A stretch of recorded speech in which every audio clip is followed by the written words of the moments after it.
Our story kicks off with a massive throwdown between a bunch of villagers and some terrifying beasts. It was a seriously wild fight, and then we zoom in on this red-haired kid, Kai, who's standing right next to another young dude named Manso.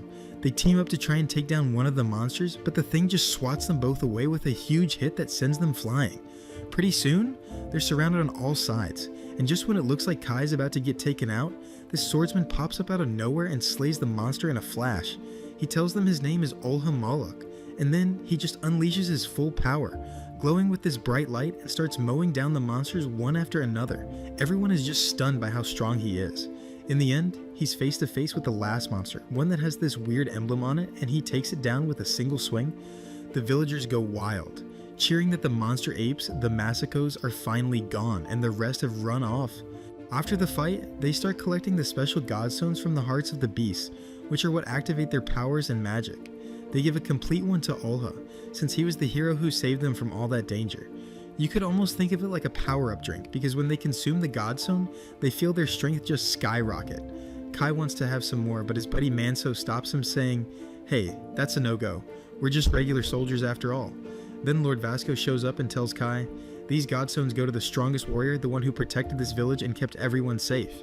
That evening, the village chief, Baron Vezin Moloch, gives a big speech. He talks about how much the village has been suffering from these humanoid beast attacks, but because of their courage and hard work, they've kept Rug Village safe for another day.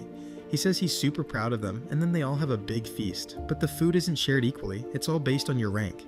The weakest guys get a tiny little piece, while the leaders and top dog warriors get huge plates. Everyone gets fed based on how strong and important they are. After that, we see Kai pushing himself through some insane training trying to get stronger, but he just collapses, muttering, "I'm weak because I'm hungry." Just then, his friend Manso walks over and they start chatting.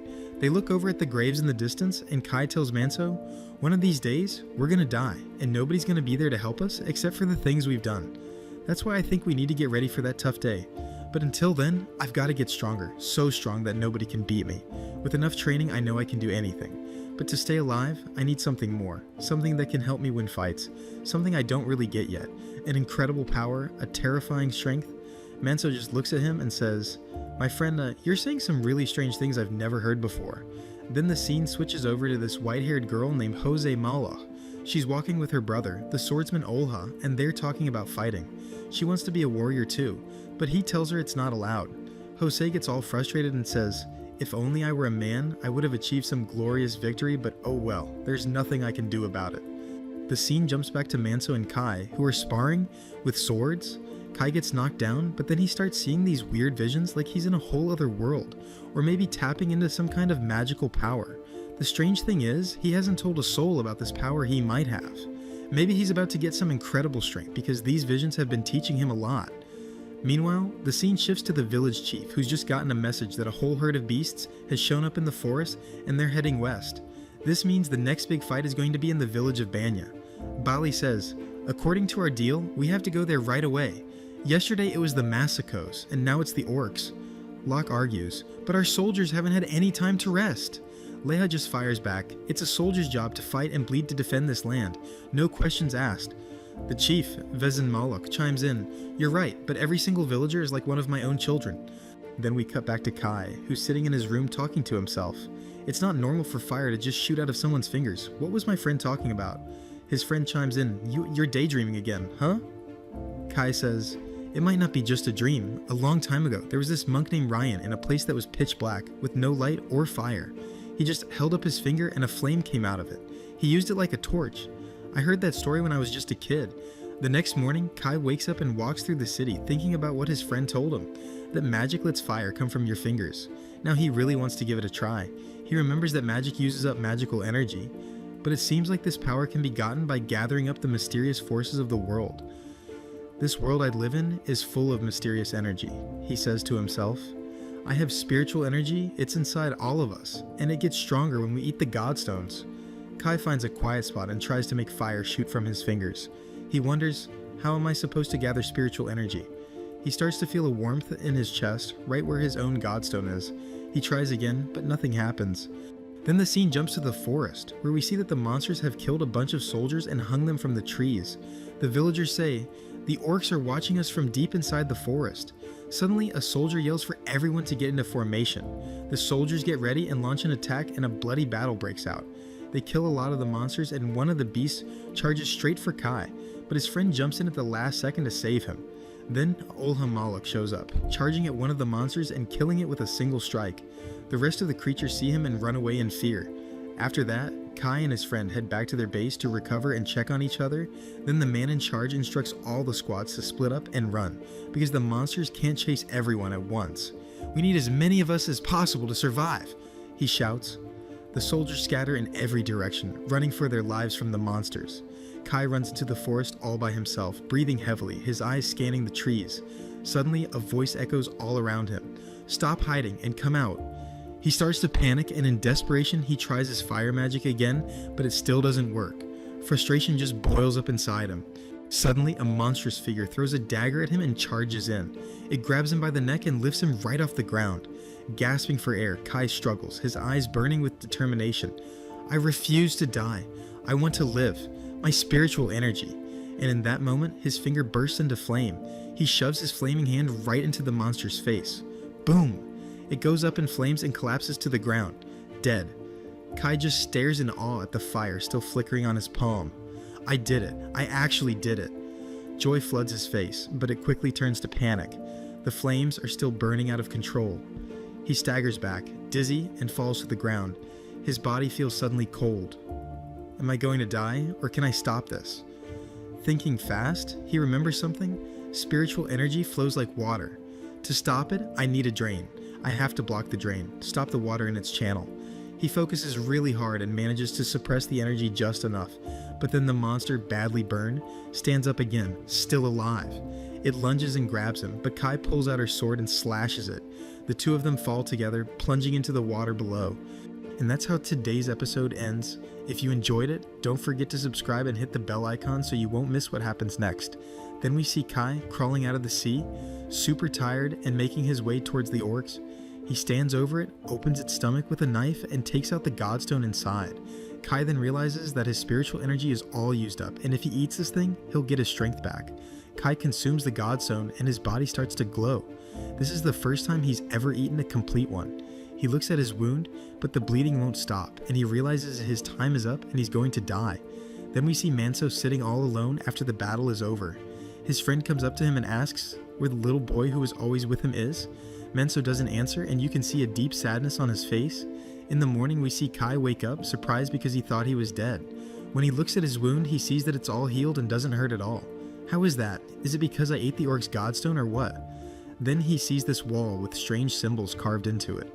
He uses his fire magic and blows up the wall, but the magic was so strong that it threw him far away onto the ground near a lake. When Kai gets up and looks at his face in the lake's reflection, he sees a strange symbol on his face, which is the mark of a bear. Then the symbol disappears from his face again. Kai goes back to the carved wall since he's never seen those letters and symbols before.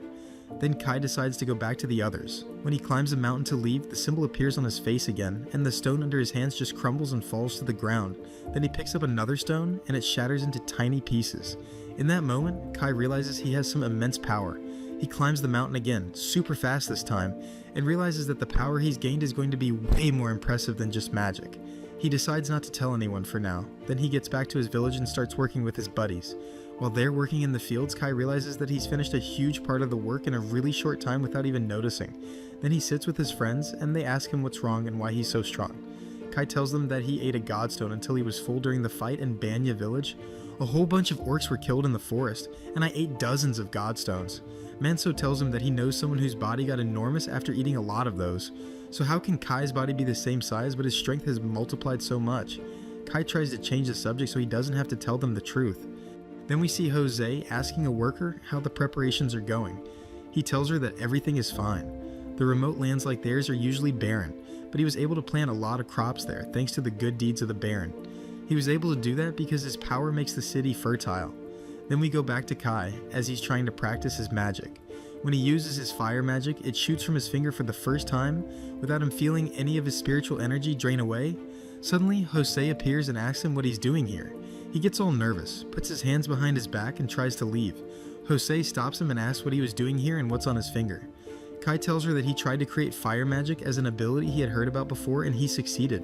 Jose tells him that he must have the qualifications of a power user, as they are people who use mysterious and seemingly impossible abilities, and this is what they call members of special families. Then she tells him that she heard he got so strong after eating a bunch of godstones, and if this really happened, then he's stronger in a lot of ways and wasn't affected after using an ability like this because he has more spiritual energy than the energy he took from the godstones. Then Jose asks him to have a training fight with her, and they start practicing fighting together. After the training is over, Kai looks at his face in the water and realizes that the symbol didn't appear during his training with Jose, so he faced her without using his full strength. Then Jose calls him and asks him to bring her some water. Jose then calls out to Kai to give her the towel.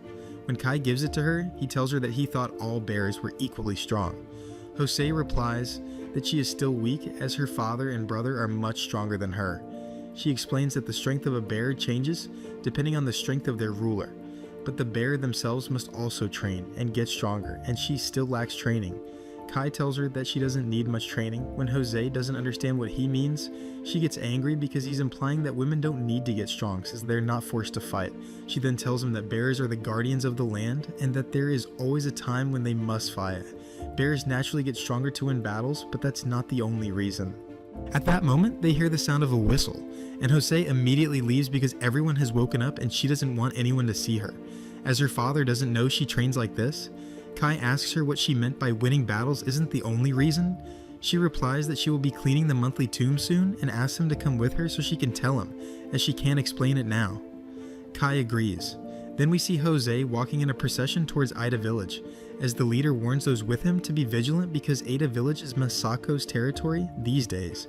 We then see Kai walking with his friend, saying he heard that their squad was tasked with escorting Jose because she personally requested it. Manso replies that this is impossible, as Jose doesn't even know who Kai is.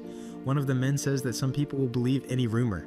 After they arrive at the village, Kai talks to his friends about it, saying it used to belong to the Mulak family, who were forced to abandon it after repeated humanoid attacks. However, a tombstone still exists here, and they must not neglect to offer their condolences to the dead. The village is completely destroyed, and no one is here to plow it. The land has become barren and doesn't yield anything suitable for cultivation. Jose immediately comes over to Kai and Flynn, asking Flynn if she can take a look around the village and that she wants Kai to come with her. She takes him with her, and Kai asks her where they are going. She doesn't answer but tells him to calm down as she was praying for the land to be restored. Only bears connected to the land can do that. As he has seen before, this village was abandoned, and as the bear of this village, she is very weak, and all she can do now is maintain this small flower garden. For example, the crops in Rug Village grow well because her father is strong. It is very important for the ruler of the land to be strong. Her father never neglects his training to remain strong, which is why they eat a lot of godstones. Bears who have contracted with rulers receive more favor the more powerful they become, and this makes their land fertile, but this also makes the earth monster stronger, so you don't become stronger just to win battles. Then this man says, "There's nothing unusual inside." This person then tells those people, Squad 1 will stay here to guard the area while the rest of us will go down with Jose. After that, they go down into the cave, and Jose helps them clear this thing. Then Kai says, "This is the tombstone of the Earth Realm. This writing was also on the stone in the valley." Then Kai helps them and places his hands on the stone, reading, "I am Idaline, your servant. I serve the realm of Lagdarada. I can read it when I touch it." Kai tries to read the rest of the words but can't. Then Kai says to Jose, "I didn't realize you were becoming strong for Ada Village." Jose replies, "I hope that one day I can rebuild Ada Village. I received Idaline's protection from the Earth Realm, which makes me responsible for this land. I will become stronger and reclaim this village. I will plant all kinds of crops and make the flowers I love bloom. Many people will live here. This is my wish and my responsibility." These people rejoice, saying to her, "Allow us to join you when you do that." Then Kai says to himself, "A bear has a responsibility towards the land and the people." This person comes down to them saying, "There's something coming from afar, and it's coming from behind. We think it's a Masakos." After that, this man talks to Manso, telling him, "Let your squad accompany Jose and escape from the front. Move quickly and hide." Then Jose comes out and asks Flynn to fight with her, but he refuses her request, saying, "You are very important. You must return safely to Rub Village. You don't have real combat experience." He asks her to leave. We see Jose sad from his words, saying she is a bear. Then the monsters come and surround them from everywhere. Jose wants to attack them, but Kai comes and strikes the monster with his sword, killing it. The bear symbol appears on his face, and when Jose sees it, she is very surprised. Then Kai goes to her to check if she is alright. The episode begins with Olha talking to his sister and scolding her about an incident that could have cost her her life. He tells her that she doesn't understand this now, she doesn't realize the meaning of her life. He says, "You must protect your life, Jose. Women do not need to fight. Women should stay at home, cooking and cleaning." At this point, we see Vezin Malik, the huge man with the mustache, saying, "The most important thing now is that you're fine. As for you, Ola, an inspector from the Central Plains will come soon, so you must inform the soldiers." Ola leaves, and Jose apologizes to Vezin, her father. "I'm sorry, father. I won't do this again," she says. At this moment, her father realizes that she was with Kai, a new recruit who is capable of defeating a Masakos alone. "I'm really excited to see what he'll do in the future. That boy truly has a great destiny." The scene shifts to Kai, who is playing with his friends. They find out that he was a true hero in the village of Ida, and they say, "You're amazing. How did you defeat that monster by yourself? I heard your name all over the town. Everyone knows what you did. Kai, tell us, what's the source of your power?" Even the girls are watching him saying, "This is the boy who defeated a Masakos by himself." At that moment, Jose comes and takes him away, wanting to discuss something with him. She thanks him for what he did for her in the village of Ada. "I came to talk to you about the scar in your face. When you faced the enemy, you froze. I realized that just being strong isn't enough. I need strategy and a courageous heart to use that strength. So, starting tomorrow, I will train every day. Very intensely. I will train harder than before. And I expect you to join me, Kai." He agrees and says, "Okay." She leaves, and then a girl named Elsa comes up to him and gives him a dish. "Is this for me?" he asks. She replies, "Everyone asked me to give this to you." He thanks her and finds the dish very delicious. Elsa's mother calls her and she quickly leaves. After that, his friend Manso suddenly appears, surprising Kai by his presence. "Hello, Kai, do you remember me, boy?" Kai responds, "How could I forget you, Manso? You're my true friend." Then they hear the sound of a bird whistle. Kai feels like he's heard that call before in that valley. He says, "I wish I could go there." Later that evening, they go to sleep, but Kai hears the whistle again. He gets up, goes outside, and runs quickly, as if he were Tarzan, with lightning-fast leaps. He reaches the valley, jumps into a water pool, feeling very happy. Then he sees the bird that was calling and quickly approaches it. He sees some inscriptions on the wall, but can't read them. He cleans the wall and then leaves the place. Kai continues running through the forest, where the darkness is incredibly thick, but he can see clearly. He sits on a large rock to rest for a while and eats some delicious fruits. This forest is lush with water and food, and Kai wishes he could live here forever. However, he knows that he should build a house here first. He needs to cut down some trees, so he runs toward a large tree to chop it down. He doesn't know how to cut it, so he decides to use magic. He uses fire magic, and the tree starts to burn. Kai rushes to extinguish the fire and realizes that magic might not be the solution, so he comes up with an alternative. When he was able to use the fire magic, he first imagined it in his mind, so now he decides to imagine a different kind of magic. Since cutting something means breaking the bonds between the molecules, Kai decides to use that approach. Instead of breaking the tree, he will dismantle the bonds at the gap. He needs to pass a hidden blade between the molecules. At that moment, he hears a sound around him, so he goes to see what's happening. He finds a group of people intending to enter the valley, so he runs towards them to stop them. The people try to attack him, but their leader Porek stops them. He speaks with Kai and introduces himself as the leader of the Koror tribe. Kai is surprised because he has never seen anyone from the Koror race fluently, due to their interactions with human traders who seem to value their handmade goods as valuable trade commodities. The leader apologizes to Kai for attempting to enter the sacred area without permission, explaining that they came to seek the old agreement for the Great Valley. They sit around a fire and the leader continues to talk, saying that the Kor people have lived peacefully in the forest, but many days ago, the orc soldiers, pig-like creatures, attacked them in an attempt to seize their land. Their weak race had no means to fight back, and they were driven from the land they had lived on for years. Now they are fleeing. The leader praises Kai for saving them from their predicament and calls him the arbitrator. Kai doesn't understand the term, so the leader explains that an arbitrator possesses a great power, stronger than all the monsters, and protects all creatures. Kai responds, surprised, saying he knew nothing of such grand things. One of the Ko people also expresses disbelief, saying that the true arbitrator was a fierce warrior who imposed severe penalties on people and that this young man could not be such a legendary figure. However, the leader believes in him. He explains that when the leader was young, he angered the king after entering the valley without permission, and this was the consequence he received.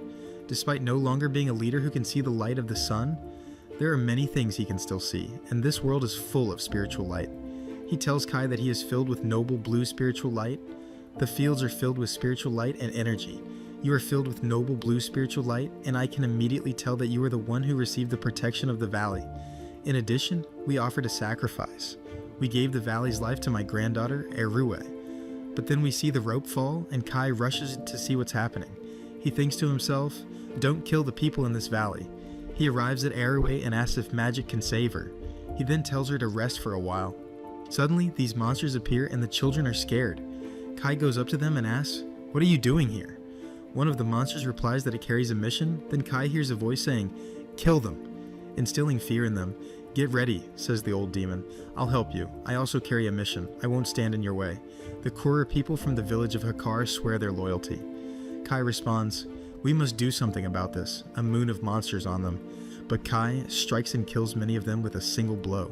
The old demon tells him to wait from a distance. The demon replies, is that all the Kura's combat techniques can do? Leave the rest to you? Kai agrees with the old demon and takes a knife to fight the monster.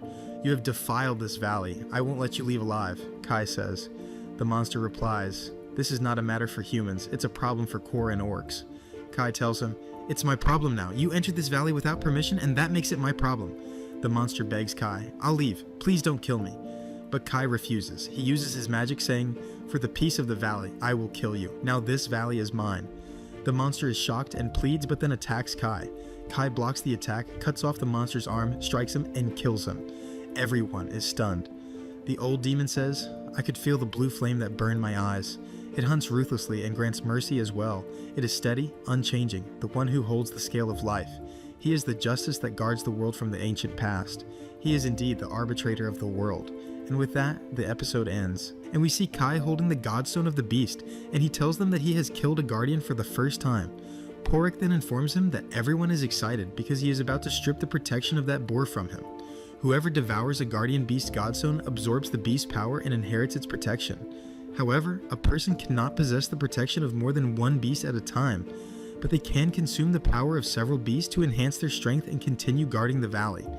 Kai opens the beast's Godstone and gives Porrick his share, and they drink it together. Then something strange happens to them. Porrick explains that when a guardian dies, the spirit of their beast returns to its grave, and Kai's condition worsens. Porrick realizes this is the effect of consuming a guardian's Godstone. Kai insists he doesn't need help and leaves, deciding to return to the valley. Later, we see Kai waking up from a nightmare, surprised to find Erue sleeping beside him. She tells him she covered him with a scarf to keep him from getting sick. Kai tells her he doesn't want her help and orders her to leave, but she refuses. She says she'll stay with him and that her grandfather warned her a disaster would strike if she returned, and she doesn't want to go back. She wants to stay by his side. Kai then tells her he must return to the village immediately and leaves. On the way, he meets Porrick and his followers, who thank him from the bottom of their hearts for defeating the oppressors. But their homeland is still under attack by the orcs, so they ask him to grant them refuge in the valley. Kai agrees, and everyone is overjoyed. Then Kai goes to Jose and apologizes for the delay before beginning training. Meanwhile, Baron Vezin is looking for Kai. A worker tells him that Kai was assigned to the warehouse today. Next, we see Vezin in the arena with Kai. They are about to duel. Kai speaks to himself, saying he never wanted to draw attention, yet he ended up attracting the Baron's gaze. His trainer advises him not to resort to cheap tricks, even in desperation. The Baron challenges Kai to show his power. He remembers Porrick's words and decides to suppress his strength so his magical emblem won't appear. The duel begins between Kai and the Baron, who lands several blows. Then we see the magical emblem appear on Kai's face. He quickly hides it until it vanishes. The fight continues, and Kai grabs the Baron's leg, but Jose is shocked and exclaims, "What an amazing boy! He's attacking my father while he's unarmed." Kai tries to lift her father's massive leg, but he can't. Then Vezin delivers a powerful kick, sending Kai flying through the air and crashing to the ground. Everyone gasps in fear for him, but Vezin bursts into a laugh of admiration and says, "I like you, kid. Starting tomorrow, I'll train you myself. Prepare yourself." He then leaves. Meanwhile, Jose speaks to her brother, saying, "I can't believe he performed that well against our father." Later, Kai's friends come to him laughing and teasing. "We might have to gather your remains tomorrow. Vezin is too strong. Don't underestimate him. He'll turn you into scattered bones." That night, just before dawn, Kai gets up quietly while everyone else is asleep. He runs quickly to the place he visits every day and thinks to himself, "Finally, I'm free. Jose and Vezin have been taking up all my time every day. Thank goodness now I can head to the valley." And when he arrives, he's surprised to see a faint light glowing on the other side. He walks toward it to see who's there. He enters a tent and finds Erue waiting for him. He asks her, "Why have you been here all this time?" She tells him she's been preparing food for him. He asks, "Did you let the Cur people into the valley?" She replies, "No, I'm the only one here." He's shocked that she did all this alone. She cooked so much food just for him. When he sits down, he can't hold himself back from the delicious food and starts eating. "Thank you," he says. "This food is amazing." Then he asks for more, thanking her again, saying he hasn't eaten like this in a long time. In the morning, Kai returns and receives his portion of food. The cook gives him an extra serving because of how hardworking he is. His friends gather around and say, "Why do you get so much? That's not fair." The cook gets angry and scolds them. "Be quiet. You've been lazy while he's worked so hard." They all sit together and eat. Later that evening, Kai returns again to his usual spot where Arua is waiting for him. In the morning, he trains with Jose again. Day after day, he keeps this routine, returning to the valley to help out, then back to his main work as a porter and farmer. One day, they all gather around a massive boulder and try to move it, but none of them can budge it. Then Vezin arrives and lifts it up with ease. Everyone is astonished by his incredible strength. How could they not be? With a body packed with muscle, he's capable of even more. At night, we see Kai trying to use his magic again, but he fails. He still has a long way to go to truly become a guardian. The next morning, we see Elsa picking fruits in the field. Kai approaches her to see what she's doing and to ask if she's seen anything unusual. She replies that she hasn't noticed anything strange, only that the fruits are blooming beautifully again this year. She adds, almost to herself, that these flowers originally grew from seeds they brought from their old village. Kai is surprised by her words, and she continues, explaining that when their village burned down, they wanted to at least save the flowers. Their home was gone, but now there are far more flowers than ever before. He asks her if they came to the village of Ruck from that same village. Elsa looks a little annoyed and reminds him that he'd forgotten. He explains that he was just a little kid when the village burned down. Elsa then says it's impressive how he managed to capture the Baron's attention. Kai responds that he still has much to learn. Compared to the Baron and Jose, he's nowhere near strong enough yet. He says that for someone like him who has no family, becoming stronger is essential. He has friends like Manso and the others, but he's always felt the need to be stronger than anyone else. Elsa tells him he said the same thing before when he used to cry alone. She remembers how when they were kids, a monster attacked them. It was about to strike Elsa, but Kai rushed in to protect her. Back in the present, Elsa says, "I really thought we were done for, but Vezin arrived and defeated that Masakos." Kai replies, "I was so disappointed in the villagers, just waiting to be killed one after another, and in myself, because I couldn't do anything. That's when I swore I would become stronger." Elsa tells him, "You protected all of us from the monsters. You haven't changed at all." That night, a massive beast appears. Its name is a Duricon. It battles countless people and monsters, while the monsters around it chant its name. Then, a Duricon shouts, "Our destination is that cursed valley." And so, today's episode of this anime comes to an end. Then we see Kai picking up wheat grains from the ground, wondering if he could cook them. He thinks about using his powers to turn the seeds into rice balls. Then Elsa arrives and asks him, "What are rice balls?" Kai tries to explain that they are like food and taste really good, though he's never actually tried them. He hopes to at least once. Then we see his friends, who are angry at him for stalling and not helping them. Vezin orders them to finish the work before the inspector arrives. Then we see Olha asking Vezin, "Is it really necessary to go this far? Things would be different if it were something truly valuable, but surely there's no harm in giving them some grains." Vezin replies that the village reserves are low and that some villagers might lose their share. Ola tells him they should give gifts to the Central Plains to win their favor, perhaps even more than necessary. Vezin tells him that some villagers could end up starving. Then we see Kai talking with his friend about the inspector, saying that he is very strong and uses his strength to protect the capital of the United Kingdom in the Central Plains. Then the inspector arrives, and everyone bows respectfully to him. Vezin welcomes him. The inspector says the village is full of thieves, as he was attacked by humanoids on the way. When Vezin sees the arrows, he recognizes them as the Masakos arrows. Everyone apologizes to Inspector Gandil. The inspector steps down from the carriage and everyone greets him warmly. He looks at Jose and asks, "Are you the beautiful girl everyone talks about?" Jose introduces herself, and the inspector advises her to stay home more and focus on becoming the bride of a nobleman instead. He then turns to Ola and tells him to put more effort into capturing the thieves. Ola apologizes and says he will personally conduct an investigation and catch whoever attacked him. Then we see one of the men who came with the inspector. Vezin asks him, "Are you one of the inspector's guards?" The man replies that he met the inspector on the road and traveled with him. He was sent from the monastery of Mars, and his name is Nada. Then we see the inspector at the granary. He tells Vezin, "This isn't much. The governor's training might be affecting the harvest. Maybe he's not training at all." He considers increasing the crops. Vezin explains that the harvest was poor due to recent bad weather. The inspector replies that he will stay in the village for a while. Then we see Jose with her father, angry about what the inspector said to her. Her father tells her to behave. She's speaking about Inspector Gandil, who represents the king wherever he goes. The village of Rook belongs to the United Kingdom, and she must not forget that. Then we see Kai with the guard Nada. Kai tells him that his cloak is dirty. Nada asks him, "Are you the boy who became strong after eating many godstones?" Kai says yes and introduces himself. Nada tells him that they're quite alike. At the monastery, he too consumed many godstones as part of his training and gained strength. Then the symbol of power appears on his face, and Kai realizes that Nada is also a bearer.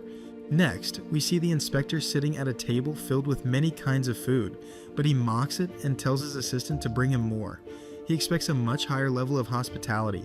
Then we see some villagers eating angrily because their food portions have been reduced due to that wretched inspector who was served a feast. They wish he would leave soon. Then we see Vezin with the others, and Nada tells him that there's a large group of orcs deep in the far region, and they must have a specific goal behind sending such a powerful army. He suggests following them to uncover their purpose. Vezin agrees, but says he will select a few people to accompany him. We then see Kai with his friend, telling her that he will be leaving and won't be around for a while. She becomes very sad. He tells her he will return because he must protect this valley. Then we see everyone leaving the castle with Jose. Vezin speaks with Olha and tells him that he sent Jose, even though it's usually Olha's task, but right now he should focus on targeting the Massacos who attacked the inspector. Olha promises to do his best to catch them. Then we see Elsa giving Kai some rice balls before he leaves. Kai is happy and thanks her, but seems a little down. She asks what's wrong. He remembers his mother, who left him many years ago. Then he takes the rice balls and leaves with the team. After about an hour, they arrive at their destination. Jose starts speaking and asks, "Do you think women should?" But before she can finish, a soldier rushes over in a hurry and says, "Come, all of you, look." "Yes, my friends," he says. "A group of orcs has been slaughtered by someone even stronger than them. We still don't know who targeted them, but from the evidence, many of them are dead. It seems the orcs were a main force led by a powerful individual, but we can't tell what happened. It looks like there is someone extremely powerful who must not be ignored. He will appear in this distant land. Perhaps a very powerful spirit is about to emerge, one whose strength is immense, like a bird soaring through the skies and diving at its prey at full speed. The nature of this being is both light and darkness, evil and good. He must be respected and feared." Kai speaks to himself and says, "Who is this person? Could he be the king of the valley, the one I'm heading toward? Maybe he's looking for me. As for these orcs, they are clearly different from the ones I fought in the valley." After that, they realize that the village had clearly been attacked. Jose moves ahead to see what happened, but they warn her it's too dangerous. "Wait," she replies, "I won't move even an inch. This is my duty. Even if I die, I will die an honorable death." They go in and find people who are injured. These beings are of a calm and peaceful kind, not hostile to humans. The biggest problem is that their horns have been ripped out. What's even worse is that there are still monsters lurking in the city, hiding. But the biggest mystery remains: where did the city's residents go? Not a single person has been seen. At that moment, Kai heads off with that man to search thoroughly for the king of the valley or whoever is responsible for the massacre. Meanwhile, we see Jose following some tracks. She finds blood, possibly from someone injured who may be hiding in this very place. The scene shifts back to Kai and his companion, still searching the area. The man uses his fire technique to light up the place and says, "Strange. Kai, most people are shocked when they see my fire technique, but you didn't even flinch. Perhaps you've seen it before." Kai shrugs and says, Yeah, I've heard of it." Then they explore further. The scene quickly jumps back to Jose. A door opens, revealing a dead orc who collapses the moment the door is opened. Meanwhile, Kai discovers a secret chamber with inscriptions written in hieroglyphs. The man says, "Since I'm not a bear, I can't read the writing on these tombstones without the mark." The priest adds, "Yes, since he's not a bear, he cannot read the script on the tombstones without the commandment. But the name of the ruler buried here is Nasal Kazil." Kai leaves the man and goes further into the tomb to see what's inside, and he finds a girl lying on the ground. He quickly calls for the priest. Then they bring the girl out of the tomb, placing her beside her friends. They had all been found in the same area. The priest realizes they weren't attacked by the main orc force. Judging by the girl's clothes, she seems to be the Baron of the village, in other words, the bearer. Everyone is surprised, as it's unusual for a Baron to be a woman. The priest inspects her closely and notices her wound is deep, caused by an orc's axe. He then takes the sword lying beside her and walks over to the fat man, comparing the sword's tip with the wound on his chest, and finds them to be a perfect match. This confirms that the fatal wounds on the orcs were caused by this girl's weapon. The bear was the one who defeated those orcs. She fought 3 of them and managed to defeat them all on her own. Jose is astonished that a single woman could take down 3 orcs alone. The priest continues, explaining that horns are sold for high prices, and those with horns were the first targets. When the girl heard their screams, she rushed to help, and to stop the bloodshed, she acted as a shield, allowing the others to escape. A young man comments that the physical and combat strength gap between orcs and the Usuli is massive. The priest replies that she managed to bridge that gap. It was her love for her people that allowed her to overcome such a terrifying force. He adds that this trait, courage driven by love, is something all bearers should possess. Then Manso speaks to the priest and asks, was the ruler of this land connected to the one we're looking for? The priest replies, there was only one ruler here, but I learned something when Elsa arrived. The main orc force is actually somewhere else. He opens a map and shows them that the path from the battlefield between the Masakos and the orcs splits into 2 routes. One leads to this village where independent orcs appeared, meaning the main force took the other path. Jose tells him that this trail leads to the forest, so the tomb of the ruler must be there. Kai recognizes the place she's talking about and tells them that he'll go ahead to scout it himself. The priest agrees. Meanwhile, we shift to Porik and his group. Kachak updates him about what's happening with Kai and the others. Porik asks him to speak in the human language so the rest of the tribe doesn't understand. Kachak tells him that as he feared, the humans are heading directly toward the valley. Porik then asks him to gather a group. He must investigate the matter himself. He says, this old Koror can't do much anymore, but I can't sit back and do nothing either. And that's where today's episode ends. Our episode begins tonight in the forest at dusk. Tensions were running high. Maybe there was a Masakos nearby, so they had to head back fast, or they'd be ambushed by these fierce beasts. Then we see Olha, ready to end it all. He analyzes the situation and spots a fire signal, a sign that the beasts were close, just around 200 meters away. Sure enough, the Masakos were gathered around the fire. The humans, led by their supreme commander Olha, watched silently. It looked like the creatures were building a large fortress, and there were so many of them it would take more than 200 soldiers just to bring them down. Olha wanted to attack right away, but one of his men stopped him and said, we can't do this now. We have to call for reinforcements first. Don't let your anger take over. You'll get our whole village killed. And so they returned to the village. The soldiers were all wondering if Kai had found the main orc squad. Everyone was counting on him. Jose blamed herself. I should have gone with him, but it's not too late. I have to catch up. Her friends told her not to be reckless. Just then, Nada stepped in and said, we have to trust him. He's strong. All we can do is wait and believe he'll return safe and sound. I'm sure Kai is safer than any of us think. Meanwhile, Nada begins to pray deeply, begging God to protect the village and bring Kai back in one piece. Cut to Kai, running like a madman, furious. This can't be happening, he shouted. He leaps high into the air and lands near a trail of footprints. Orc tracks. Lots of them.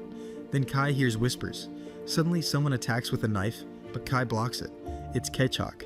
Then we see Porik and his squad show up, surrounding him. They explain that they realized the orcs were heading to the valley, so they rush there to track them. Kai tells them, you should have called me. I'm the one supposed to handle this. But Kechok replies, we want to protect the village with everything we've got, even if it costs us our lives. Just then, the powerful monsters appear, tearing through everything. They were strong, and so many of them, but luckily they hadn't noticed Kai, Porik, and the others yet. Porik whispers, we have to move carefully. But Kai says, no time for that. We have to stop them now. Before he could finish his sentence, the monsters spot them. Meanwhile, we cut to the inspector, a complete jerk. He's yelling, eating like a pig, throwing food on the floor, just being a menace, totally disrespectful. Elsa quietly picks up the mess he made. Everyone hates how rude and disgusting he is. He has no manners and no one can stand him. Lady Adelia arrived just in time and granted the inspector's request. Later that night, Elsa was speaking with Lady Adelia, thanking her for what she did. Adelia gently advised her, don't let your smile fade even if the man you like returns safely, because if you do, it'll crush the inspector's hopes. We cut to Kai, sprinting through the forest, being chased by monstrous beasts hungry for his blood. But Kai suddenly turns around and charges. He's not going to let them reach the valley. That's when their leader appears. Kai looks to Porik and asks, is that leader a bearer? Porik shakes his head. I don't think so, but among the savage orcs, there are powerful warriors. Legends, really. They're the reason the northern orcs are so fearsome. Kai immediately commands his comrades, fall back. If this guy fights, he'll kill you all. I'll handle him myself. Nearby, the priest sits close, channeling power into Kai, whispering a prayer for strength. Then the orc leader speaks to Kai. You should thank the Bone Crushers. They were hunting the Kurr, and thanks to them, I found you. Porik's eyes widen. So it's true, they followed those orcs all the way here. Kai wastes no more time. He lunges at the leader with his spear, blow after blow, but the beast parries them with ease, taunting him. Is that all you got? Kai doesn't answer. He charges again and slams the spear into the leader's back. The spear cracks, snaps in half, but Kai shoves the broken tip deep into his enemy. The leader stumbles. Everyone thinks it's over, until he rips the spear tip out and the wounds just vanish instantly, as if nothing ever happened. Everyone is stunned. Even if he were a bearer, no one should heal that fast. Could he be immortal? The leader grabs Kai by the neck and lifts him off the ground, choking him. I'll crush you, he growls, and then my army will wipe out your precious valley. But Kai isn't giving up, not now. He summons the fire burning in his palm, his power, and scorches the beast's hand. The leader roars in pain and tosses Kai to the ground. Kai quickly channels his fire again to defend himself. The beast snarls, You rely on magic. Kai glares at him, flames dancing in his hand. Next time, I'll burn you to ashes. Then he uses the power of fire once again and charges at the monster. This time, the flames are unbelievably intense. But suddenly, the monster kicks Kai with incredible force. Everyone is left stunned. The monster then speaks. My power has always been here. These beings, they use their unwavering strength to protect their hosts, and for those who are bound by the laws of nature in this world, protecting the divine vessel is a simple task. Kai clenches his fist, thinking aloud. His skin, it's burning hot. It heals any damage instantly, and magic doesn't even work on him. What the hell am I supposed to do? He launches an attack and strikes the monster with his sword, but the sword shatters on impact. The monster retaliates and sends Kai flying to the ground. Kai lies there, unable to finish him off. The monster taunts him. This is a disgrace, Kai. Kai thinks to himself, I'm supposed to protect this valley, to protect the people. He then picks up some food and the monster says mockingly, preparing to flee, looks like you've lost your will to fight. But Kai responds with determination, to defeat a guardian of power, I must go beyond the natural laws of this world. Atoms, molecules, do you even understand them? The monster growls. Your protection, your strength, it will all belong to us, for the glory of the orc race. The monster charges once more, but this time Kai blocks the attack, then strikes back with massive force, slicing off the monster's arms. The monster stares in disbelief. What? What have you done? Everyone around is stunned. The old man watches in awe. This strange glow, that's the blade that surpasses the laws of nature. Kai then charges in one final time and slashes through the monster's neck, ending the battle. Victory! The monster is finally defeated. The rest of the creatures tremble in fear. We cut to the mysterious man again. When Kai won, he unleashed a power unheard of in any legend, old or new. Things just got interesting. Next we see Jose looking exhausted. She suddenly collapses. Then we return to Kai. He absorbs the monster's godstone. A strange voice speaks to him and a beam of light bursts from his body. This power will be mine, the voice declares. The remaining monsters flee in terror. Kai collapses to the ground. The old man and the children rush to his side. Suddenly, something erupts from the ground and shoots up into the sky. And that, my friends, is the end of today's episode. The episode kicks off with Kai finally waking up from his coma. Kai, confused, groggy, what happened to me? But no one knows either. The last thing they remember was him swallowing that godstone, the one from the armored warrior.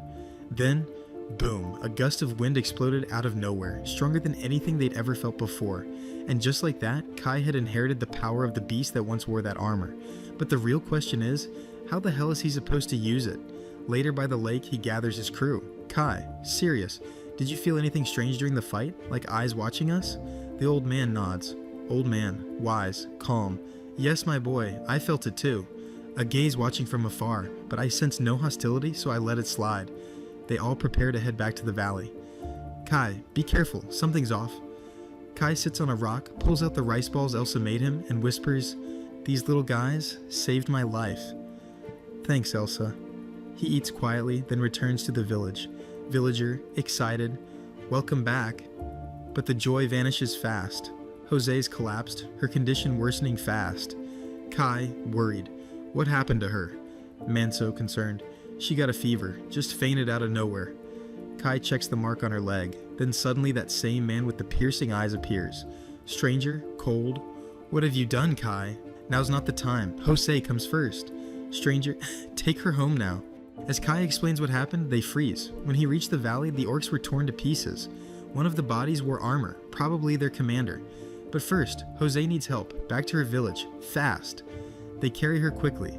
Friend, Kai, you've got blood on you. Kai, calm. Yeah, I probably stepped in a puddle of it. Yet, while crossing through all that chaos, he lied, because the truth is, Kai's strength might be more terrifying than anyone thought. And that stranger, he knows everything. They finally reached the edge of the village. Arrows were scattered everywhere. Manso looked tense and said they couldn't take Jose-sama inside. It just wasn't safe. Kai rushed ahead to scout and spotted Vezin carrying someone who looked badly hurt. Kai shouted, asking what had happened. Vezin, out of breath, said they were attacked by the Masakos in huge numbers. Thanks to God and the Baron, they barely managed to push them back, but as Kai looked around, the damage was clear, the village was wrecked. Vezin mentioned how terrifyingly good the Masakos were at throwing rocks. He didn't waste time and went off to check on everyone, especially Elsa. He had finally found her, and it was a relief. Jose was finally brought to her father, Vezin, who then told them that someone he knew very well was behind what had happened to the girls. When they showed a mark on one man's body, Vezin noticed the same mark again, this time on the man's neck. That's when Vezin lost it. He yelled furious that someone would dare harm both his children like this. He swore he'd get revenge no matter how harsh. Elsewhere, the scout team was still investigating. They eventually found the Masakos grouped together, and it looked like even more of them had arrived, maybe getting ready for another attack. The scouts hurried back to the village to inform the army commander. Back with Kai, he stayed close to Elsa. He thanked her again, saying if it weren't for that rice bowl she made, he wouldn't have gotten through everything. He still couldn't believe the destruction had reached so deep into the village. Just then, Manso showed up with a message. The Baron wanted to see Kai right away. Baron Vezin spoke with him about the orcs and mentioned a strange possibility, that a curse might be behind what had happened to his children. They had fought many battles and even defeated some of the strongest warriors, all in preparation for this very moment. Now, the scouts reported that another attack could happen any second, so the Baron told Kai they needed his power. Maybe it could affect what lived inside Olha and Jose, maybe even free them. He also said he was heading to the abandoned villages, the ones where he healed each grave every month. The ruler of Aloha was currently in Ada village, and so was the ruler of Jose. Everything, the survival of Rug village, depended on what came next. Time was running out, and Kai was their only hope. After that, Kai went to meet the priest, Nada, who told him to come to the north gate once he was ready. Kai left to see Elsa one more time and thanked her again for the rice balls. He told her he had to go complete the mission but promised he'd be back, and when he returned, they'd go somewhere special to eat rice bowls together. Kai met up with Nada again and noticed something in the priest's hand. He asked about it, and Nada said it was from Vezin, something they'd need to lift the curse. The priest then asked if Kai had been talking to anyone lately, but Kai didn't respond. Nada explained that behind those gates was a life he had once left behind. He used to be the second son of a poor noble, someone who studied hard, hoping to take over the family's legacy, but he was never chosen. With nothing left at home, he had gone to live in a monastery, training every day since. His life had joy, love, and sorrow, and that was what they were fighting to protect. Nada then took Kai to Ida village. There, Kai asked him how many Masako's guards were stationed in the area. The priest used a strange power to check. Kai watched in awe as the priest's body glowed with energy. Nada explained it was called the 100 Eyes, a secret technique he had learned at the monastery. It let him see anything, no matter how far. He said there were 5 guards, so they set out to take them down, and they did it easily. In that moment, Kai's strength started to shine, and Nada was thrilled to finally witness it himself. He reintroduced himself as Nada, the seeker of truth, sent by Moss to uncover the truth behind the rulers. He apologized to Kai and said he needed his power for the human kingdom. But Kai cut him off, saying they had to focus on lifting the curse of the first Zama. Nada nodded and said the kingdom needed a new, stronger ruler. When he asked Kai if he knew why, Kai guessed it was because they wanted more strength. The priest confirmed it. The kingdom was growing weaker every year. Gandalsama was proof. The bears in the Central Plains, those who once supported the king, had drowned in luxury and forgotten their training. Because of that, even the king's allies had lost their strength. If things were like they used to be, the kingdom would have sent an army to save the village. Now, all that was left were ruins. The old shrines couldn't even hold up the king's power anymore. That's when the priest said they needed new allies, even if it meant tearing apart the current system. He whispered something under his breath, smeared blood on the wall, and declared that the ruler of this village served the master of Ruck. The blood belonged to her bearer. The ritual to dissolve the bond was now complete. A major change was coming. The Masakos had been trying to take over Lega by cursing graves and weakening the bearers, but all of it was out of desperation. Their nation was facing serious danger, something that could wipe them out completely. They were probably invading to find a new place to survive. The same was true for the orcs. Strange northern beasts had forced them out, and now they were looking for new warriors to fight back. At this rate, the entire human kingdom might fall apart. Kai said that's probably why they sent Riajos, just like they once sent Adarakan. The priest asked if Kai could give the kingdom the strength it needed to save millions of lives. Kai hesitated and said that was a lot to ask, and he needed time to think. The priest agreed, saying they'd go to aid a village, and while lifting the curse, he would wait for Kai's answer. After that, the scene shifts to Vezin asking the man about Olha. He tells him the marks might be fading, but Olha is still unconscious. It seems the priest has succeeded. Vezin says that if Olha is able to fight, their forces will become significantly stronger. We then cut back to Kai, who finishes off a monster and reaches a map. The priest places blood on the map. Kai, amazed, says, "This power is incredible. I don't even know how to use it properly, but if this is the power that saved the human kingdom, then there might not be any more villages like this left. Maybe this is a new way to use it." The priest asks if Kai has gathered his thoughts. "If you lend your strength to the kingdom, it will be blessed with this power. It will amplify your own strength, you'll be able to save the people of village easily and those who matter to you." Kai replies, "But what if there are people I need to protect besides village? Isn't it my duty to protect them too?" The priest responds, "You mean the Koror, the ones who fought alongside you? They devoted themselves to you." "Yes, but I asked you to let them go." Kai is stunned. He yells at the priest, "Why should I do that?" The priest says, "The sacred shrines of the kingdom cannot accept followers who are lowly half-humans. Humans are born human, and the heavens test them. Ties to other species are unacceptable. I ask that you dedicate your power to the United Kingdom alone." Kai replies firmly, "If that's the case, then I can't do it. The mission of the Guardians is to protect the land and the people living on it. I can't serve the kingdom if it means abandoning the people who raised me. I completely reject your request." The priest sighs. "You're stubborn. It seems I can't change your mind. Very well, I'll give up for now. I'll find a way to explain it to Mass." Then the scene cuts to the monsters Kai defeated. Other creatures appear and become enraged at their fallen comrades. We return to the priest and Kai talking again, this time about what might be happening in the village. Kai says, "I hope they haven't been attacked yet. I'm worried about Jose, Elsa, and the others. Let's hurry back." Suddenly the priest hits Kai in the back and something strange happens to the sky.